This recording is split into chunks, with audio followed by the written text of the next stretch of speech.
വിൻസിയോട് മാപ്പ് ചോദിച്ച് ഷൈൻ, പരാതി ഒത്തുതീർപ്പാക്കാൻ നീക്കം. സിനിമാ ചിത്രീകരണത്തിനിടെ ഷൈൻ ടോം ചാക്കോ മോശമായി പെരുമാറിയെന്ന നടി വിൻസി അലോഷ്യസിന്റെ പരാതി ഒത്തുതീർപ്പാക്കാൻ നീക്കം.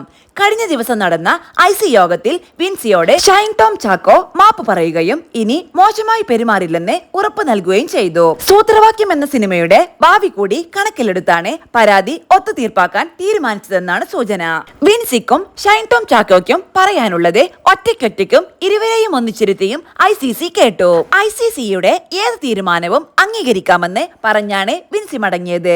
തിങ്കളാഴ്ച പ്രൊഡ്യൂസേഴ്സ് അസോസിയേഷൻ ഹാളിലാണ് ICC യോഗം ചേർന്നത്. വിൻസി ഒറ്റയ്ക്കും ഷൈൻ ടോം ചാക്കോ കുടുംബത്തിനൊപ്പവുമാണ് എത്തിച്ചേർന്നത്. താൻ മനഃപൂർവ്വം തെറ്റൊന്നും ചെയ്തിട്ടില്ലെന്നും തന്റെ സ്വാഭാവികമായ ശൈലിയാണിതെന്നും പറഞ്ഞ ഷൈൻ ആ ശൈലി ഇനി ആവർത്തിക്കില്ലെന്നും ഉറപ്പു നൽകി. തന്റെ പെരുമാറ്റം മോശമായി തോന്നിയെങ്കിൽ മാപ്പ് പറയുന്നുവെന്നും ഷൈൻ പറഞ്ഞു. തന്റെ പരാതിയിലെ കുറ്റാരോപിതന്റെ പേര് പുറത്തു വന്നതിലെ അതൃപ്തി വിൻസി IC യോഗത്തിൽ പ്രകടിപ്പിച്ചു. പോലീസിൽ പരാതി നൽകാൻ താല്പര്യമില്ലെന്നും സിനിമക്കുള്ളിൽ തന്നെ തീർക്കാനാണ് താല്പര്യമെന്നും വിൻസി നേരത്തെ പറഞ്ഞിരുന്നു. സൂത്രവാക്യം സിനിമയുടെ ചിത്രീകരണത്തിനിടെ ഷൈൻ ടോം ചാക്കോ ലഹരി ഉപയോഗിച്ച് തന്നോട് മോശമായി പെരുമാറിയെന്ന വിൻസി അലോഷ്യസിന്റെ പരാതി വിവാദമായതോടെയാണ് ഏറെ വൈകിയുള്ള ഇന്റേണൽ കമ്മിറ്റിയുടെ ഇടപെടൽ. ഷൈൻ ടോം ചാക്കോയ്ക്ക് താക്കീത് നൽകാനുള്ള തീരുമാനമാകും ഇന്റേണൽ കമ്മിറ്റിയുടെ റിപ്പോർട്ടിൽ ഉണ്ടാകുക എന്നാണ് വിവരം.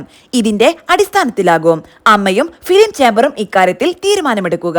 കടുത്ത നിലപാടിലേക്ക് പോകേണ്ട എന്നാണ് സംഘടനകളുടെ തീരുമാനമെന്നാണ് വിവരം.